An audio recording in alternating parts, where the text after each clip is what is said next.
মাননীয় সাংসদ বাপি হালদার মহাশয় স্বাগতম স্বাগতম স্বাগতম মাননীয় সাংসদ বাপি হালদার মহাশয় স্বাগতম স্বাগতম আর স্বাগতম।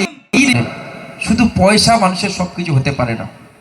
নিশ্চিতভাবে এখান থেকে মানুষ শিক্ষণীয় অনেক বিষয় থাকে, তারা যেমন শিক্ষা নেবেন, সাথে সাথে প্রত্যেকে এন্টারটেনমেন্টের একটা প্রয়োজন আছে, সেটা সবাই এন্টারটেনমেন্ট নিজেদের আনন্দ উচ্ছ্বাসে নিজেদেরকে জাহির করবে। কিন্তু সাথে সাথে যদি কেউ মনে করেন শুধুমাত্র ভিউজ পাওয়ার লক্ষ্যে কোনো একটা এমন কন্টেন্ট ক্রিয়েট করছেন যেটা সমাজকে অধঃপতনের দিকে নিয়ে যাচ্ছে, সমাজকে আরও অবনতির দিকে নিয়ে যাচ্ছে, সেটা কখনোই গ্রহণযোগ্য নয়। আমি সকল কন্টেন্ট ক্রিয়েটার যারা উপস্থিত আছেন এখানে সকলকে অনুরোধ করব, দেখুন আপনারা বিন্দু বিন্দু করতে করতে সিন্ধুতে পৌঁছে যেতে পারেন যদি আপনার একটুকু ভালো কাজ কোনো মানুষের মোটিভেশনকে চিনতে পারে, ভালো কিছু হতে পারে, মানুষ ভালো থেকে আরও ভালো হতে পারে।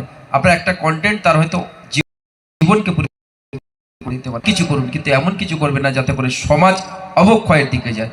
নিশ্চিতভাবে সেটা আপনারা করবেন, সেই আশা আপনাদের সকলের প্রতি রইল। আর আগামী দিন আপনারা সবাই জানেন, যে কথা না বললেই নয়, আমাদের অভিষেক বন্দ্যোপাধ্যায় ইতিমধ্যে জানেন যে ডিজিটাল কনক্লেভ নাম দিয়ে কলকাতার বইমেলা প্রাঙ্গণে তিনি একটি বড় কনক্লেভ তৈরি করেছিলেন। সারা বাংলা থেকে সেখানে বহু কন্টেন্ট ক্রিয়েটর তারা উপস্থিত হয়েছিলেন এবং প্রত্যেকের যে পারদর্শিতা, তাদের নিজস্ব যে অভিজ্ঞতা, সেটা তারা শেয়ার করেছিলেন। আগামী দিন আমরাও জেলা পর্যায়ে একটা কন্টেন্ট ক্রিয়েটর সম্মেলন